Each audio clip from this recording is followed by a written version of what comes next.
Okay, good morning, everybody. We can't start today without thinking of the people that were affected with the tragic events of 9/11. All of us have a story of where we were, and for those that lost lives or had lives changed, our thoughts and prayers stay with you.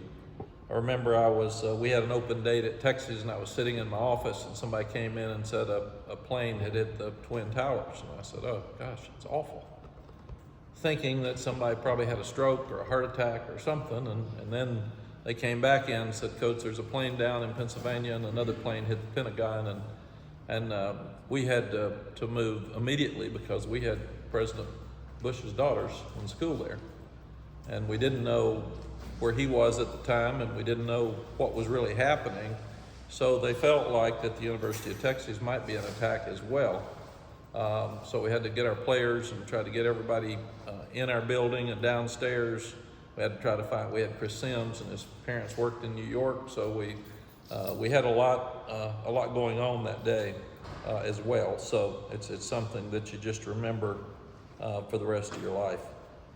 So again, thoughts and prayers for all of those who were affected and are still being affected, because that stuff never goes away. I'm a huge fan of App State. Their fans are great. I'm so proud of what they've done with their football program. It's part of the reason I'm in the Hall of Fame is my time there. But their fans were loud. They loved their games. They had a great crowd for Gardner-Webb. They'll be sold out for East Carolina this weekend. And I was laughing after the game, cutting up about not playing them anymore. I really don't like to play them because I'm a fan and I want them to win. And it's amazing what they've done in their program is the fact that the last 8 Power 5 teams, they've played within 7 points, and they've won 3 of those games. Just about all of them on the road, I think, but us. Is amazing. That's just who they are. And those kids fought so hard, and they fought with so much pride, and I thought Sean Clark did a better job with his team than I did with ours. I thought he's a perfect fit there. He's an extension of Coach Moore, who won 3 national championships. They are who they are. They're going to play hard. They're going to run the ball. They're going to have play action. They're going to make it hard to get to the quarterback, and they play hard on defense. Very, very proud of them and the program that they have, and should be a great game with East Carolina up there this weekend. I mean, we know the atmosphere they have at that place, but like I said, I'm a fan and very, very proud of the program that they have and the way those kids fought on Saturday night. We're 2-0 for the 4th time in 5 years, so I like what we do to start seasons. We've won 4 of the 5 openers as well. And the one that we played at Virginia Tech, I didn't think we coached very well or prepared very well. But this year we're 2-0 versus 2 really tough opponents. It was a fun atmosphere. I love our student body. I thought our fans did a great job even hanging through the rain, but our student body's been unbelievable. They're packed, they're loud, they're engaged, and they make a huge difference for us. And this weekend, we're going to have the best crowd we've ever had. We've played an SEC team, then we've got an in-state team with App State, which I said has probably been the best program for the last 20 years in this state. And then you've got a Big Ten team coming in. So we played one of the hardest schedules in the country, and it'll really help us prepare for the start of the ACC. But we need our fans to be really, really loud and make a difference at 3:30 Saturday on ESPN. We made twice as many mistakes in the game Saturday night as we did against South Carolina.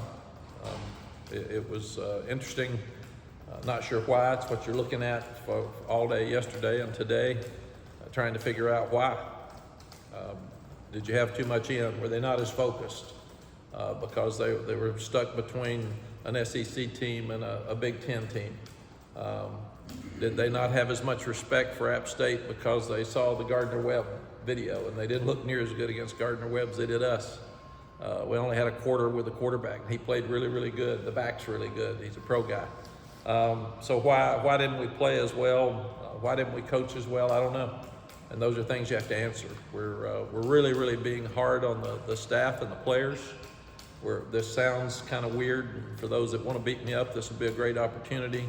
But we're trying to coach every game on Sunday and Monday like we lost the game. Because when you win a game, you're easier on your grades and you're happy and everybody just lets things go. We're not letting anything go.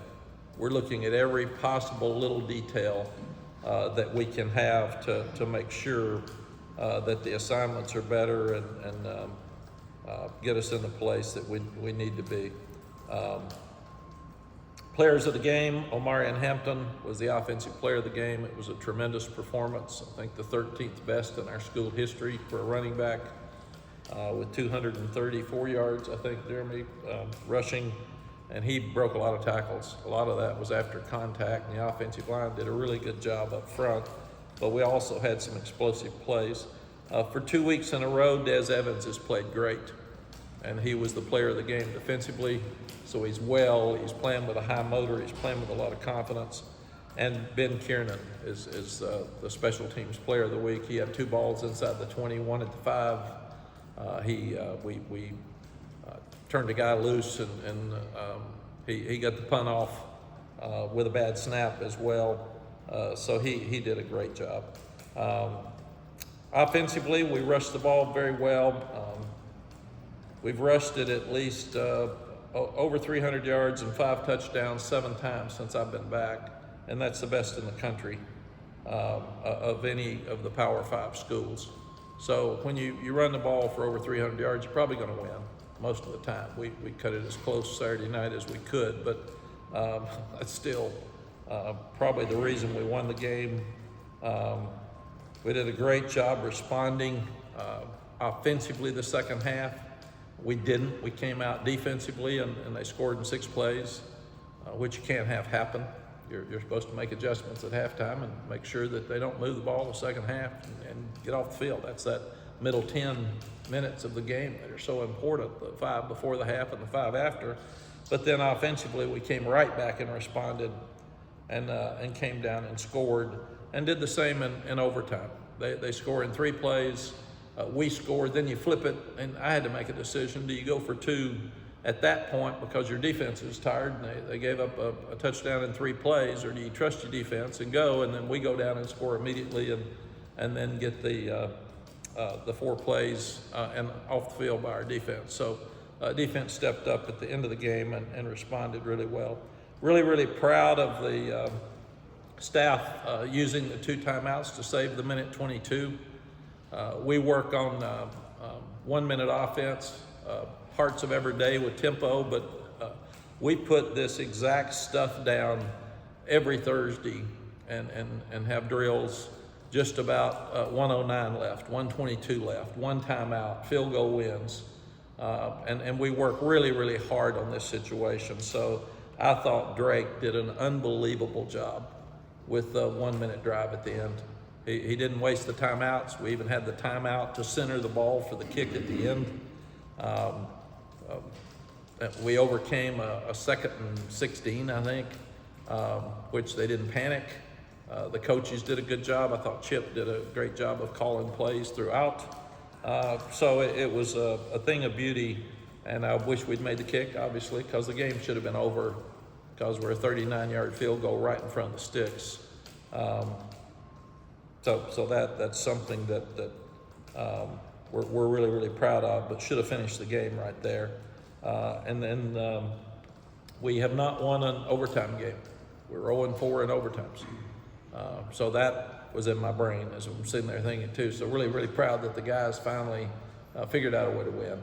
And in that game, the pressure's on us. It's not on App State, because everybody thinks we've got to win the game. And they can be relaxed and go. We had to step up, and our coaches didn't panic. It's a real downer after you miss a field goal to win a game. So the momentum changes back to App State immediately because they got life. And our guys stepped up and hung in there and made the plays they needed to.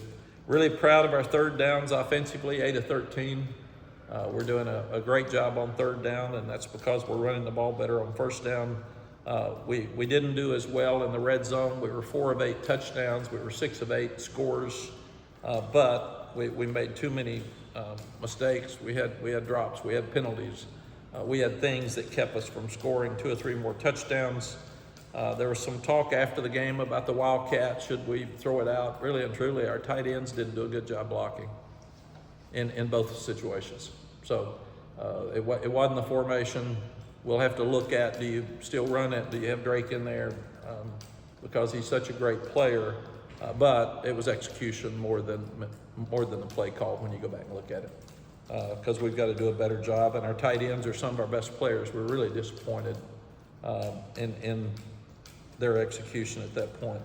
Defensively, we messed up by letting their quarterback get comfortable. He hadn't played on the road in a major college game like this, and he came out and hit the play, pass first play of the game, and we felt like that we didn't make him uncomfortable. The interception that he threw, said Gray was right in his face. So that was probably more to do with it than Don Chapman intercepted it, but Don made a good interception. Then we only got 3 points after the interception, and you need to turn your turnovers into points. But we had the rush close a lot. We didn't have a sack. We hit him a lot. But again, unless you're going to press the receiver some, he doesn't have to hold it. He can get it out of his hands fast. So we've got to do a better job of playing tighter coverage and making sure that we can let our guys get there. We did get the interception, but there are also 3 fumbles on the ground. We didn't get any of the 3. And you got to do that. There's a fumble on the ground at the 5-yard line. It just squirts out back, and that's points. So we left some points on the board offensively by not making the 4th and 1, by not making the 3rd and 2, or the 3rd and 1. At the 50, as you're headed in, we blocked in the back going in for another score, and then the penalties defensively killed us. We had about 4 3rd downs and 4th downs that turned into 1st downs because of penalties. Probably the worst one was the face mask by Kevin Hester at the 5-yard line. It's 3rd and 17. Or 3rd and 19, something like that. So we're off the field. It's going to be a 5-yard gain, and they punt, and that's points because it's a short punt. And that's the drive that they had the ball 19 plays. And at halftime, they had the ball 42 plays to our 29, which is exactly what we had against South Carolina and Charlotte.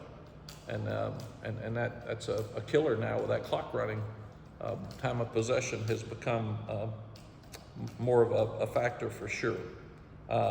They had the ball 33 minutes and 39 seconds to 26-21, and they had 87 plays to our 75.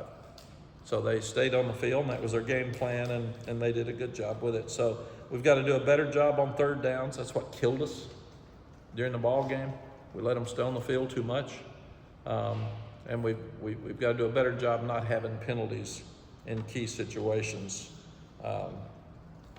when we get in 3rd downs on defense. And now defensive holding is such a critical penalty because it's an automatic 1st down. So it doesn't matter. And we've had one of those 2 weeks in a row. So that's really hurt us. Like we said, it's a shame we didn't finish the game with a field goal. You always want to put yourself in that exact position. We even said you wanted on the left hash or middle, so we centered the ball because we had a timeout. And Drake did that perfectly and in the game with a kick. But and Ryan did a great job with 2 long kicks and his other extra points. So we've got to be able to finish in those situations. We said Ben punted well, had 2 inside the 20. Those should have led to points. I thought we should have been more aggressive on our kickoff returns early. There were some deep ones that we fair caught. But there were some shorter kicks that we could have, I thought we could have gotten hidden yardage with and had better field position. So we'll look at that this week as well. And then you start looking at Minnesota. They blocked a punt for a touchdown last week against Eastern Michigan. So they're going to come after our punts. We've got to do a better job. And thank goodness, again, Ben's back there because he manages that very, very well. Minnesota's a really physical team. They're huge on both lines of scrimmage. They're playing great defense. PJ Fleck's a friend of mine. He's done a tremendous job. They were 9-4 last year. He's 5-2 in bowl games. They were 5th in the country in third down defense, so it's going to be a really good challenge for our offense against their defense. And that's going to be fun. Their team competes like PJ competes. He's a competitor. He's high energy. He's positive. He's upbeat. He's done an amazing job at Minnesota. I've never heard of this before, but they kept Eastern Michigan had only 5 minutes with the football the second half during the game Saturday night, and they did not make a first down. I've never seen in modern day football a team not make a first down in a half. So they're really, really good on defense, and they run the ball. They're going to be physical. App State was a great challenge for us because it's going to be a very, very similar game with them coming after us. They have held the ball. They've had the ball in 2 games, 140 plays. Their opponents have had it 98. So the other teams had it less than 50 plays in 2 games.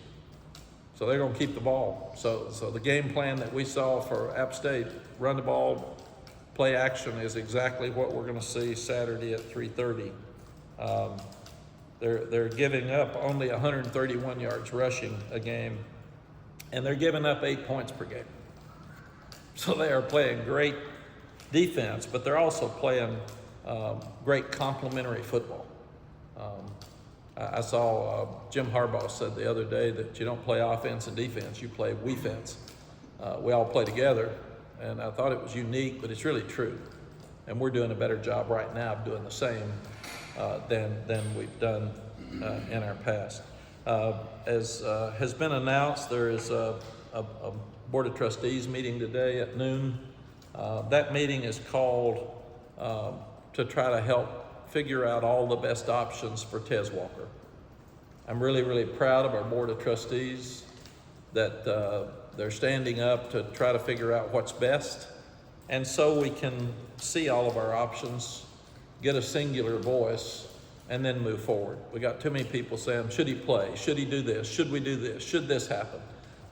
We need to all get in the same room and figure out, number one, what's best for the young man, because we've said in our program, we want him treated like I would want my son to be treated, and that's what the Board of Trustees are looking at. So I will leave here and go over there, but very, very proud that our university is trying to step up and make sure that we help the young man.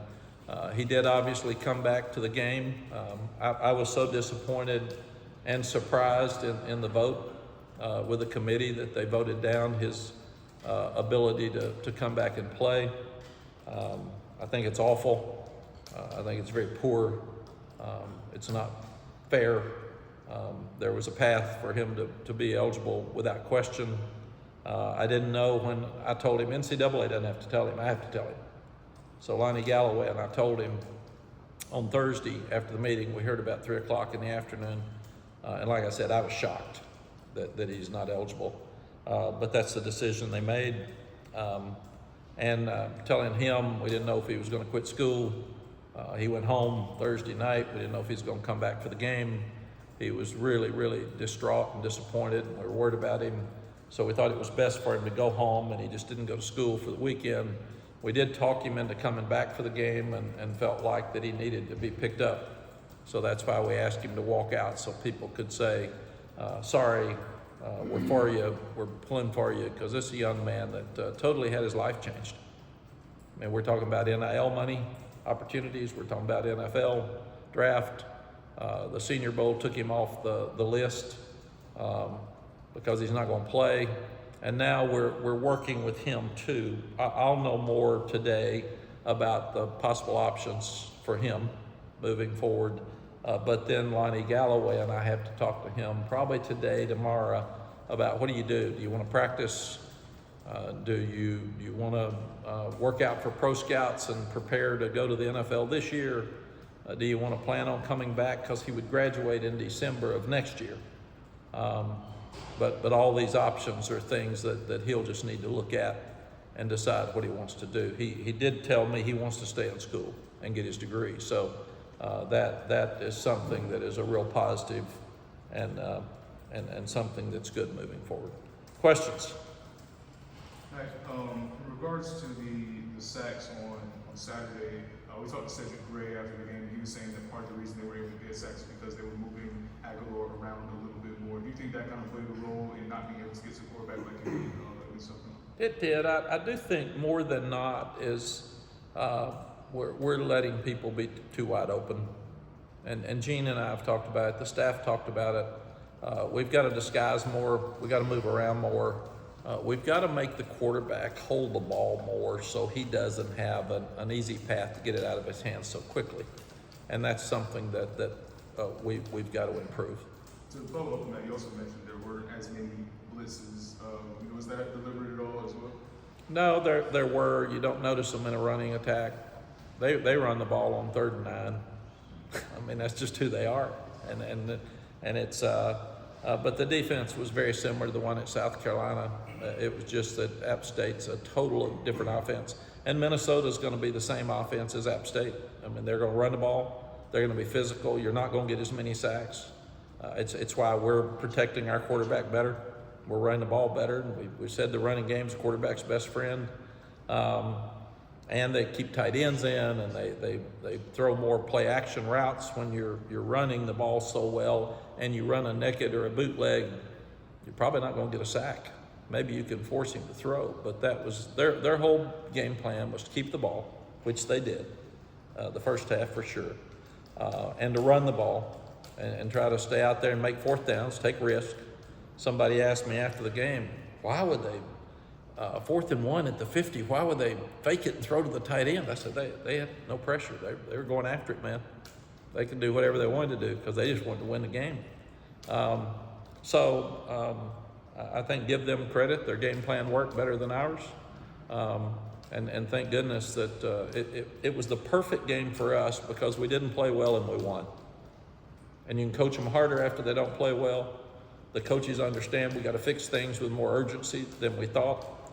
We weren't as good as we looked against South Carolina. We're not as bad as we looked against App State. So we're somewhere in between. And now all of this gives us a great opportunity to fix things against a really good team this weekend. Mack, just to follow up, I know holding AJ off, he had a question for you. When you say disguise more, do you mean like blitzes and pressures? You need to get more creative in that way? No, the defense is good. We can get off of the old we're too passive and all that stuff anymore. That died. We blitzed a whole lot. It's amazing. It's like at one time Sally said, why don't we ever use a trick play? I said, well, we had 2 called, neither one of them worked. So if you're blitzing, you're not getting there. Everybody says you're not blitzing. No, you're still blitzing, you're just not getting there. And we pressured him a lot. We hit him a lot. He got hit on the one that I thought was the grounding call. And they said they hit him, and that's why you can't call it if they're hit him. You did hit him a lot, but I'm saying disguise. What do you mean by disguise? Disguise means you show one look and bring another. You show bump on the wide receivers, and then you back off and play 2 deep zone. So he's got to hold it a little bit longer because he's not really sure. I think we've given them too clear a picture. We got young corners, and they'll get better at this, but we've given them too clear of a picture of what we're in, and it's too easy to go there. So let's change it up. They're not sure for blitzing. They're not sure if we're playing zone. They're not sure for bumping. They're not sure if we're off. Let's move from this look to that look, and that's what disguise means.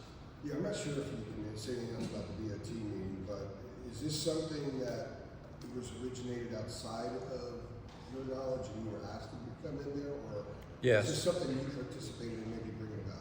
No, I was asked to come. I just got a text and said, will you come? And I said, yeah, I've got it.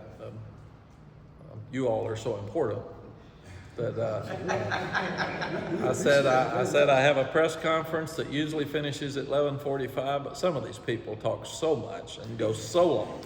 It could be noon and I could be late, but no, I'm just really proud of a lot of universities say they want to take care of student athletes or students, they don't. This is a great message to everybody that we're concerned and that we're going to take care of this young man. And just like I told them, I don't know what the options are. I mean, I don't know. So somebody says, play him. Well, let's find out. Can you play him? If you do, what are the repercussions? And I know what I think, but I'm not a lawyer.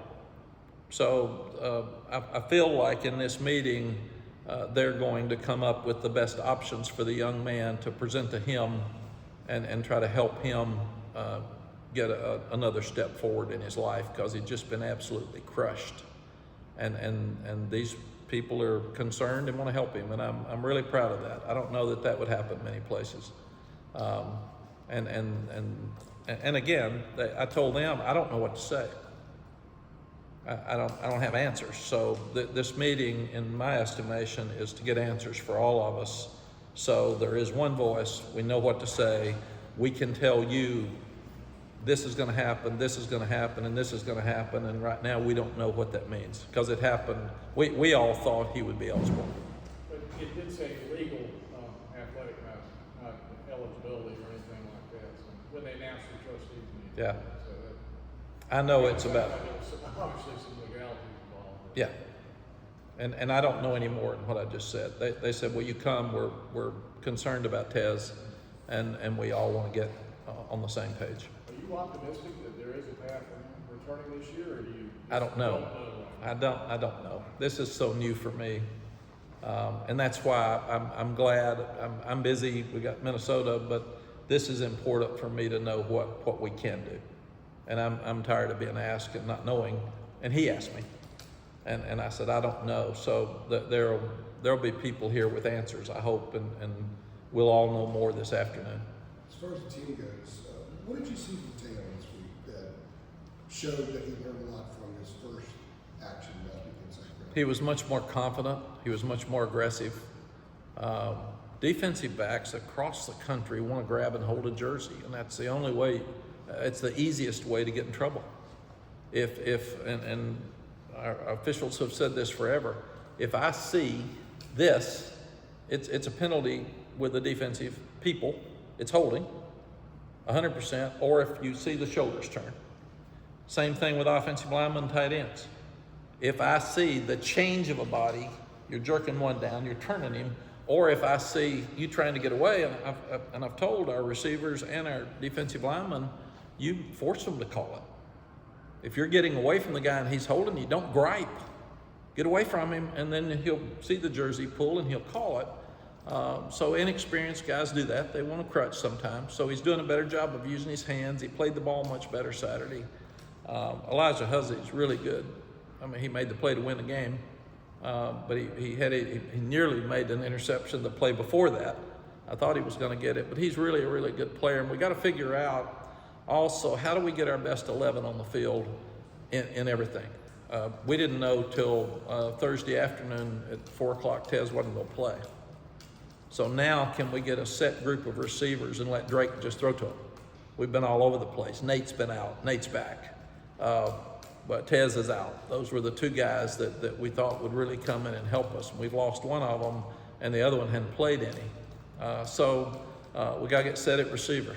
What do you do now with British back at running back? Caleb did some good things. Elijah Green did some good things. So we're really looking at personnel across the board. I hate to hog this. I need to ask a follow-up what you said about the receivers.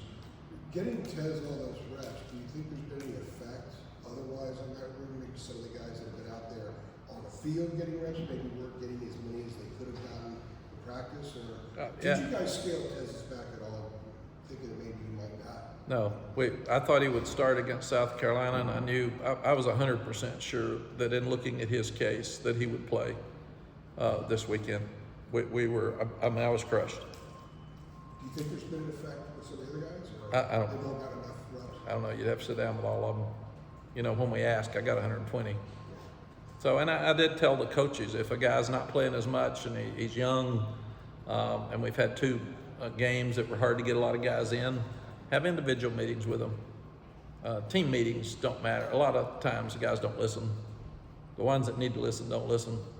So bring the ones in that aren't playing good and find out why and fix it.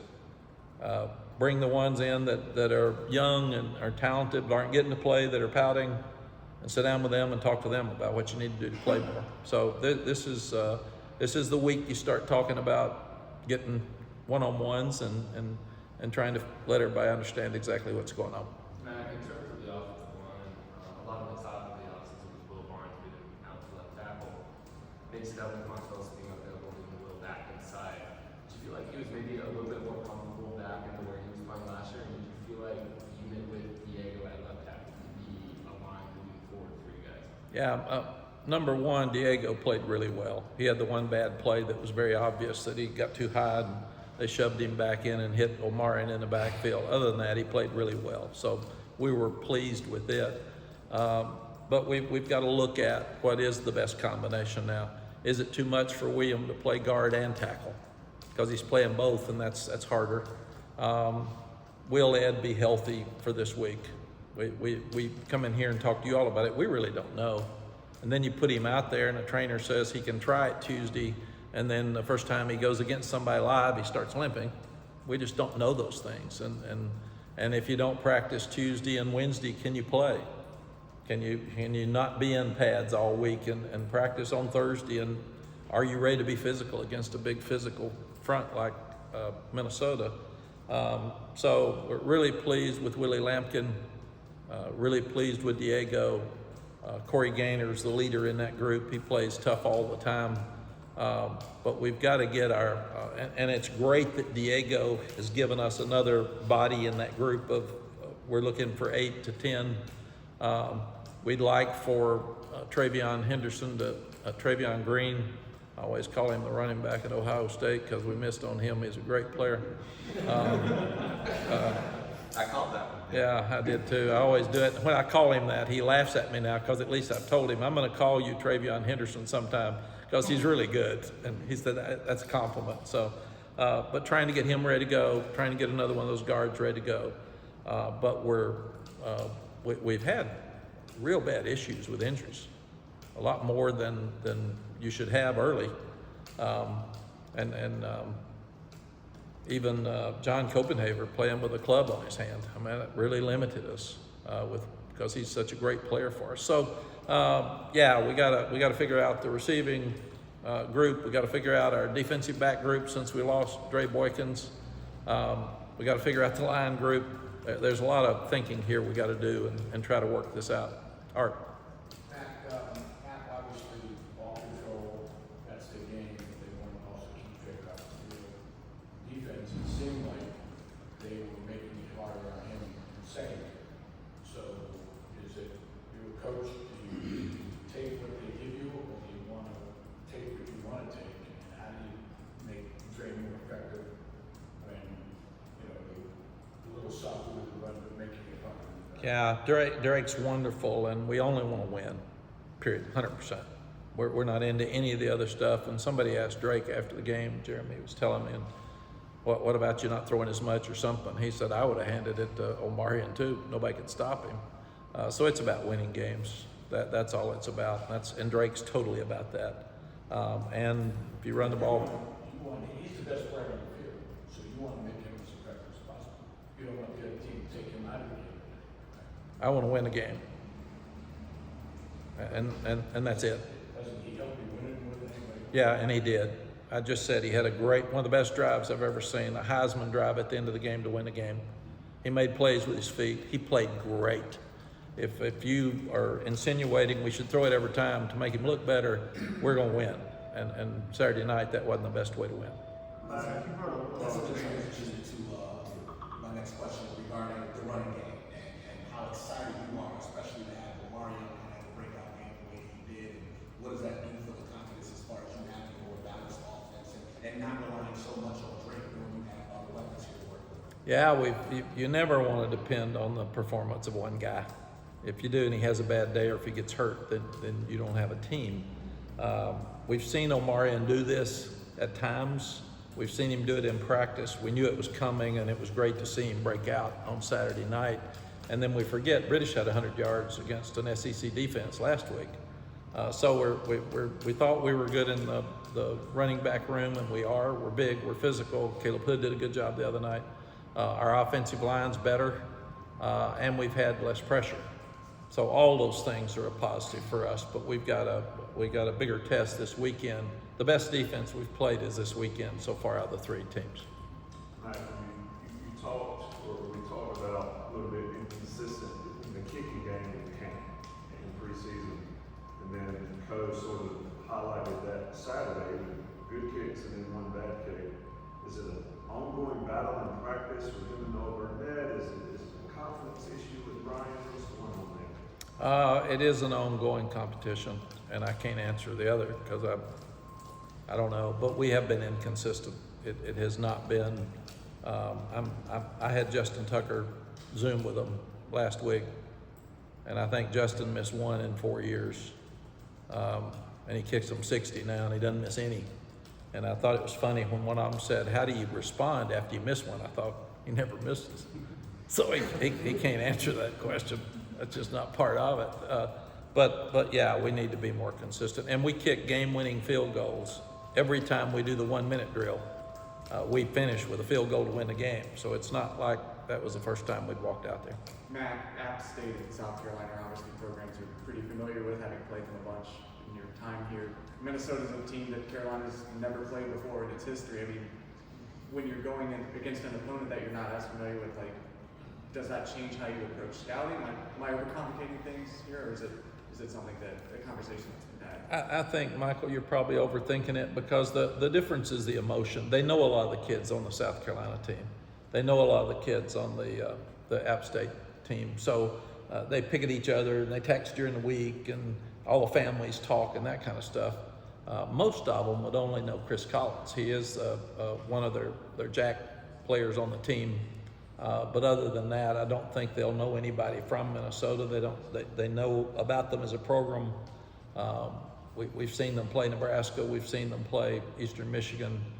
They've played both games at home. I was hoping it'd be hot for App State, and it wasn't. I was hoping it'd be hot this weekend. It's not going to be.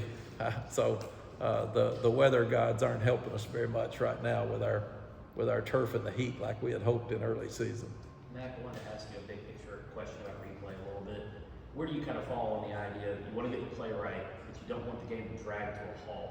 And I'm curious, I'm assuming you've talked to Al River on like in the ACC, like what kind of message as a coach, like along those lines, do you send them about how they handle replay? Yeah, Aaron, what I would like is for every critical play to be reviewed from upstairs without us taking time on the field. And then if they see it's the wrong call, they buzz down and they stop it and say, and that's kind of what's happening anyway, but do it faster. We can see it. We look at review. Don't sit there for 4 minutes on something that's obvious. And if it is a hard one, take your time. And if it's a holding call that doesn't matter, or don't stop it all the time. But if it is a game-changing play, don't say it's not reviewable. It should be. It's changing the game.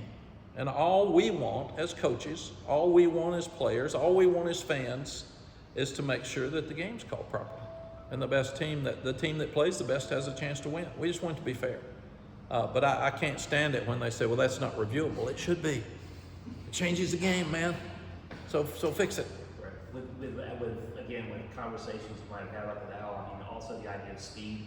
I mean, you want the game to not kind of grind to a halt. One of those times where maybe guys are looking for every replay angle of these really, I mean, do you think that they take too long in a big picture sense about officiating and replay nationally? Or is this one of those things that it could be case to case? Yeah, it's case to case, but I would like all of us to see it speed up. I don't like the fact that we took away 10, 12 plays per game, but the games are still the same length because we've got more commercials. So we said we wanted to shorten the game. We did, but we didn't shorten the time people are watching it. We took plays away from kids. We took plays away from fans, but we didn't shorten the time they have to sit there. So I don't think it worked. I don't think it's what we needed. But I do think we should have more critical reviews in a shorter period of time. Real quick, you mentioned Nathan Cullen a second ago. Just kind of wondering what his comfortability is like coming off the injury. He only had 9 snaps. Just kind of where is he at right now? I think he's ready to go. He's good. Nate McCullum practiced some last week. He got better. I don't think Lonnie was comfortable. You know, we didn't know whether Nate was going to be full speed or not. We didn't know whether Tez was going to play till Thursday. So Lonnie Galloway's had a tough load here trying to figure all this out with so many unanswered questions. but really feel like Nate's ready to go. So I've asked him after the game, and he said, "Coach, I'm good. I could have played tonight, so let's go." So he should be a factor this week. Along those lines, Mack, would you like to see? I understand you played 2 games, but would you like to see more passes down the field as opposed to? It seems like there's a lot of screens and quick hitter stuff. Or do you think that your personnel right now, just at receiver, just isn't suited to be the most field stretching thing that you have? Do you want? Yeah, I mean, do you want to get I'll answer it like I did Arts. I want to win, and we're doing. I like what Chip's doing. We had some deep throws. We threw a deep one to Gavin Blackwell that there's an interference call. It's not on record, so nobody remembers it or sees it. We threw a deep one to J.J. Jones, which was a huge play on the post. So do we want to throw? We do want to get more explosive plays. I think that would be your answer, but we'll keep working at that. Yeah, we got time for one more. Who's control and how important it is to, when you face a team like App State that did it, you face a team like Minnesota that did it. I feel like, is it really just as simple as just taking advantage of the possessions you do have? Is that how you beat a team that tries to control time of possession like Minnesota? Yes. For instance, 19 of those 42 plays were on one drive, and we should have been off the field, but we had a face mask penalty. And they would have had to punt from the 5-yard line. So you can't do that. You can't extend drives with things that we call it self-inflicted wounds. I mean, you can't do that. He's on the ground, he's tackled, and we grab a face mask. So you got to cut out the penalties. You got to cut out the mental mistakes, and that's hard to do with a bunch of 20-year-olds that are have a lot of distractions. But that's what we got to do. That's what coaching is. Adam, last one. Well, I was just going to throw it in there. Who's the number 1 kicker in practice this week? I think we'll look at it and see. Plus, Ryan's been sore some, so that's part of this too. I mean, we're the only one that could have a sore kicker, but we do. So Physically sore. yeah. But what we do is, very honestly, just about every position is open every week. I mean, Drake's isn't. Omarian's probably going to play this week, but British has got to get back in the swing, and he and Caleb will start looking at plays. So you have to earn your plays every day, and nothing's a given. And that's the same with William Barnes and the other 2 guards and the tackle, and Diego's got to practice good to keep his job because he had a good start. So who's the star? Who's the other corner opposite Marcus Allen? A lot of question marks that you got to get answered, and we have to answer them today, and then we have to watch them tomorrow, and then see if we need to try to change them again before Wednesday. Right. So that's the job we have, and our job is not to sit. Coach Bowden made a great comment that I use all the time. He said the worst thing you can do is practice things that aren't working. So if it's not working, fix it. And I've said, if your player didn't do his job, why? If your player has 5 mistakes, why? Is that because he didn't focus? Well, that's on you. Is that because you didn't teach it right? Is that because you had too much in? Is that because you didn't do the proper drills and get him in the right place in practice? Don't sit there and say, well, he played bad. That doesn't fly. Why? If he played bad and you did everything right, then change him. If all of yours played bad, then maybe it's on you. And that's not very comfortable in those rooms. But I said it's what you got to do is you got to be confident enough that you can be uncomfortable, because it's not uncomfortable to not play good. Thank goodness we didn't play our best and we still won. That we couldn't have done that most of the time since we've been here. This team's older, they're more confident. This staff hung in there together. That was a game that would have been really easy for us to lose. And I'm proud that the guys hung in there and won. And we can jump all over them yesterday and say, okay, we're proud of it. Let's be proud of ourselves. Great win. Now, here's all the things we did wrong that we got to get fixed. So don't be sensitive. Be a great self-evaluator, because that's an important part of growing up, is admitting that you didn't do something right figuring out why you didn't do it right and fixing it. And that's who we are this week. All right, thanks, Coach. Thank you. I appreciate it, Mack. Thank you. Thank you. Were you having drama with